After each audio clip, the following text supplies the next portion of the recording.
cerrar el bloque de los inflamados, pero por esto no quiere decir que tengamos que hacer una presentación para los inflamados.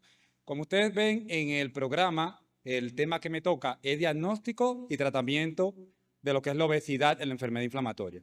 Yo le he hecho un pequeño cambio y ha sido por dos razones. Una razón es el hecho de que no va dirigido directamente a los inflamados y lo segundo es porque cada día nosotros vemos que pasa por el consultorio un pacientito con esta característica y decimos, esto es un paciente seguro inflamatorio, un paciente que tiene Crohn.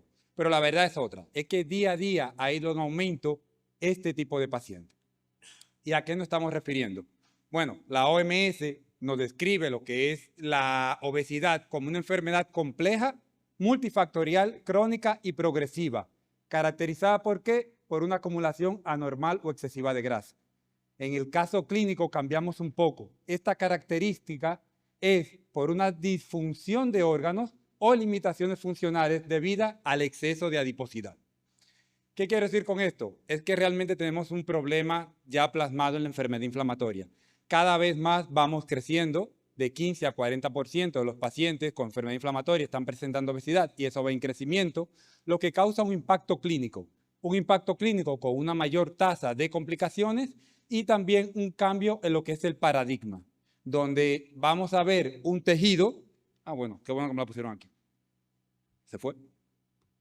Un cambio en el paradigma porque ese tejido adiposo no es un reservorio inerte que solamente acumula grasa, sino que es un reservorio que va a tener una complejidad de una cascada inflamatoria que veremos más adelante. Y aquí un poquito para los inflamados, y es que la realidad va en aumento. Para el 2030 se proyecta que aproximadamente el 43% de los pacientes con enfermedad inflamatoria intestinal van a ser obesos. Esto trayendo sus complicaciones, hipertensión, diabetes y las complicaciones que tiene en la parte más que nada quirúrgica dentro de la enfermedad inflamatoria. Esta pantalla se va. Entonces, ¿cómo lo medimos? Yo hablo de la falacia del índice de masa corporal. ¿Y esto por qué? Porque bueno, si hacemos un índice de masa corporal, y yo que me lo hice recientemente, dice que yo estoy en sobrepeso. Y es que el problema está en que este índice de masa corporal, aunque necesario, pues no distingue entre lo que es la masa magra o la musculatura y la masa visceral o la grasa. Un segundito.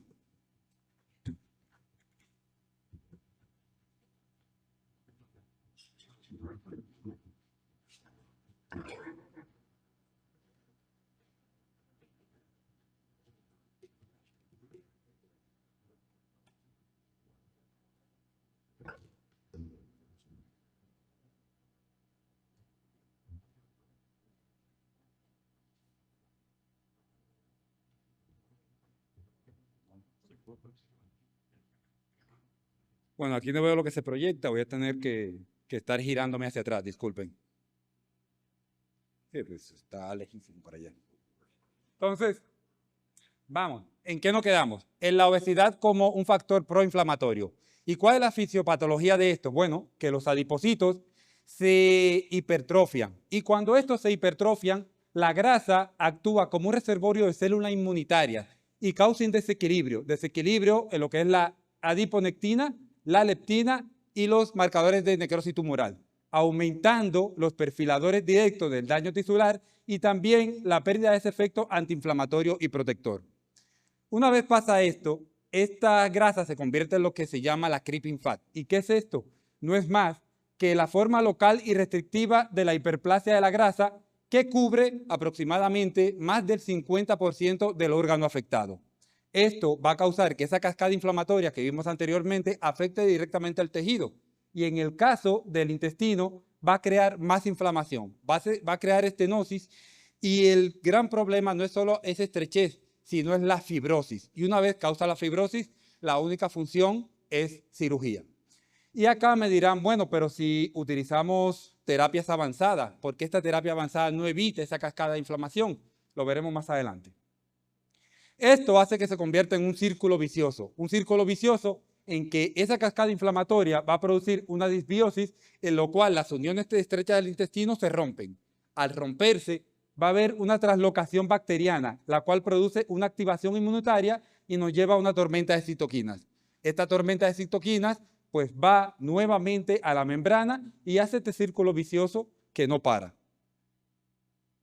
Al final tenemos el impacto clínico, donde vamos a tener una actividad mayor y síntomas más frecuentes en los pacientes con unas complicaciones quirúrgicas, como ya mencioné, porque causa fibrosis, también una respuesta farmacológica disminuida, que por esto es que no da respuesta al uso de los tratamientos biológicos, y vamos a ver más adelante por qué también, y un riesgo oculto, es la obesidad sarcopénica.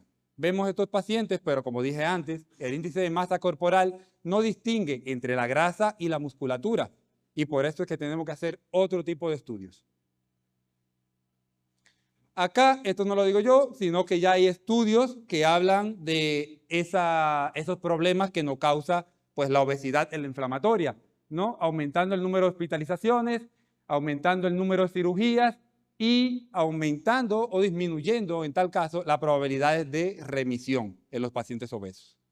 Esto es un cuadrito más para los inflamados que tienen que tener en cuenta el IBD-Q. ¿Por qué? Porque estos pacientes han demostrado en los estudios que han presentado mayor ansiedad, mayor depresión, mayor fatiga y mayor dolor crónico. Tener esto en cuenta para nuestro tratamiento en conjunto con la parte de psicología.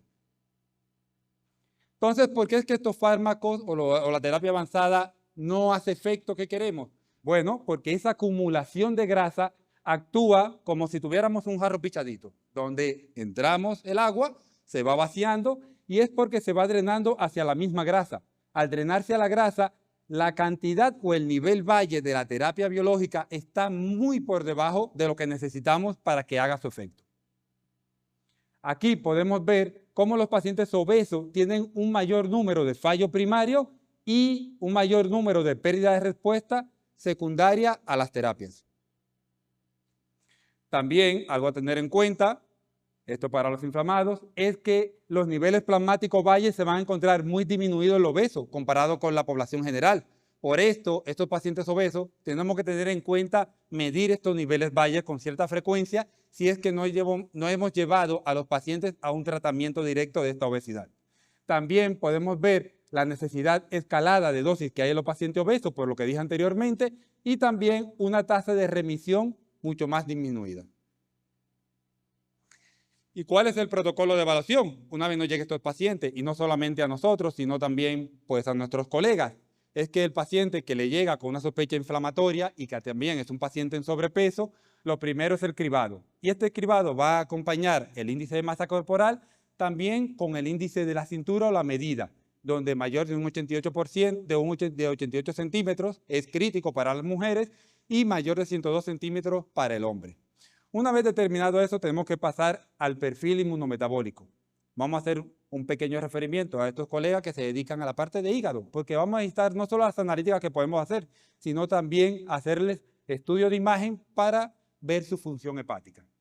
Y al final, la evaluación de la sarcopenia y el fenotipo. Como dije, el índice de masa corporal solamente me dice está en sobrepeso, pero tenemos que diferenciar si realmente hay un mayor volumen de grasa visceral y si esta grasa está adherida al tejido. ¿Cómo lo vamos a ver? Con estudios como son la resonancia magnética, la tomografía, pero también tenemos estudios más sencillos que son la bioimpedancia. Y ya muchos de nuestros colegas tienen en su consultorio una maquinita de bioimpedancia que no es barata, así que ayudemos a los pacientes y a nuestros colegas a pagar esa maquinita y les referimos a los pacientes. Bien. También la evaluación específica. Esto va para los inflamados. Y es que tenemos que tener en cuenta que el fenotipo cambia, más que nada en los pacientes con Crohn. Con esta adherencia, con esta estenosis, pasa a un fenotipo ya más estenótico. Por eso tenemos que hacer estos tipos de estudios de imagen y también la monitorización, como mencioné, de los niveles valle del fármaco. ¿Y cómo lo vamos a tratar? No lo vamos a tratar de una manera piramidal, no. Todo va a depender de esa evaluación que hicimos anteriormente, si el paciente tiene un índice de masa mayor de 25, 30, 35, etc. Donde vamos a comenzar primero con la parte de la alimentación y los cambios en el estilo de vida. En cuanto a la alimentación, la dieta hipocalórica y la dieta mediterránea han demostrado en varios estudios que van excelentes para este tipo de pacientes, teniendo en cuenta que una dieta hipocalórica podría traer un riesgo de sarcopenia, que una dieta en la que el paciente dice, yo vi en TikTok, que está muy famoso, el ayuno intermitente. Haciendo esto, primero, que no se ha demostrado que funcione para los pacientes con enfermedad inflamatoria, pero aumentando el riesgo de lo que es una desnutrición activa.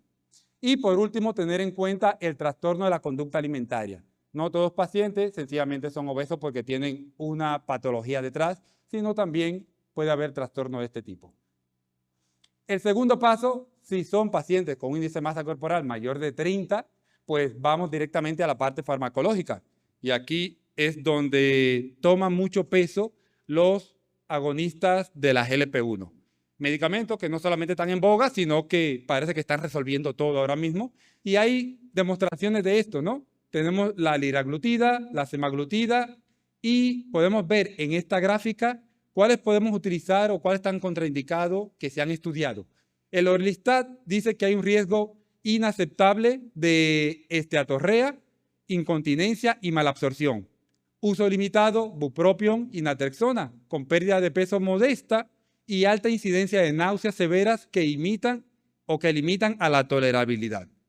Por otro lado, lo que sí se está usando en vanguardia serían los agonistas GLP-1 como liraglutida y semaglutida, que tienen una alta eficacia, tanto en lo que sería el peso como la disminución de esa grasa visceral. ¿Y cómo actúan estos medicamentos? Bueno, a nivel cerebral promueven lo que es la saciedad central y reduciendo lo que es la grasa visceral. A nivel de estómago retrasan el vaciamiento gástrico. A nivel del páncreas modula la homeostasis. Y lo que nos interesa mucho a nosotros, en nuestros pacientitos, es la parte del sistema inmune, cómo la reduce. ¿Y cómo hace eso? Bueno, tiene un factor inmunomodulador en el cual hay una reducción de citoquinas. Reduce lo que es ese rompimiento o aumenta la protección de la barrera intestinal. No hay una translocación bacteriana como tal. Eso se debe a ese sellado que realizan y hay una restauración total de la barrera.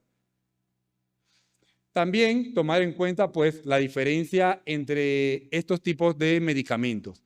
¿Qué es lo principal aquí? Bueno, por un lado es que los efectos secundarios, si me van a preguntar, no es diferente a lo de la población general, pero sí que es importante los efectos que tienen en la ventaja de la enfermedad inflamatoria. La liraglutida, una vida media corta que permite un ajuste de dosis más flexible y rápida suspensión si hay algún problema, ¿no?, con el medicamento. Y la semaglutida, mayor potencia metabólica absoluta y una mayor adherencia en el paciente, ¿ok? Debido a que presenta un poco menos efectos secundarios. Y esto fue lo que mencionó mi colega anteriormente, que dijo que yo iba a hablar de este medicamento. Realmente solamente lo voy a mencionar porque está en fase 3, no vamos a hablar mucho de él. Y es el mirikizumab. Este es un anticuerpo monoclonal que está desarrollado para la colitis ulcerativa y la enfermedad de Crohn, que ha mostrado una buena respuesta. Se le ha ocurrido a algunos mezclar esto con lo que es la tirzepatida.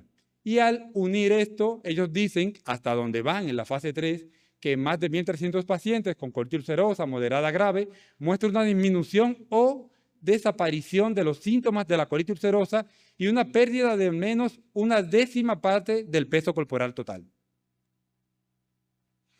Y como le había dicho, pues estos medicamentos están evolucionando y no porque están de moda, sino porque ya se han realizado varios estudios. Y estos estudios nos dicen que estos pacientes que han llevado agonistas de los GLP-1 disminuyen un 59% de riesgo de cirugía, un 48% de la necesidad de tratamiento con corticoides, algo muy importante para nosotros, disminuye el 46% de la necesidad de escalada de las terapias biológicas o la intensificación, ¿no? Y disminuye lo que es la tasa de hospitalización comparado con los pacientes pues, que no lo utilizan. Tenemos luego el tratamiento farmacológico, el tratamiento quirúrgico, ¿ok? En pacientes con índice de masa corporal mayor de 40. Este tratamiento quirúrgico brevemente lo podemos dividir en manga gástrica endoscópica, que es considerada la técnica de elección, ahora un poco más segura. También podemos utilizar técnicas endoscópicas como es los balones intragástricos y la cirugía bariátrica, tener en cuenta evitar técnicas malasortivas como en el bypass gástrico, ¿okay? En fenotipos de Crohn con gran afectación o resección de intestino delgado. Este es el impacto que, al igual que los fármacos, ha tenido la cirugía en los pacientes obesos que se han sometido a ella.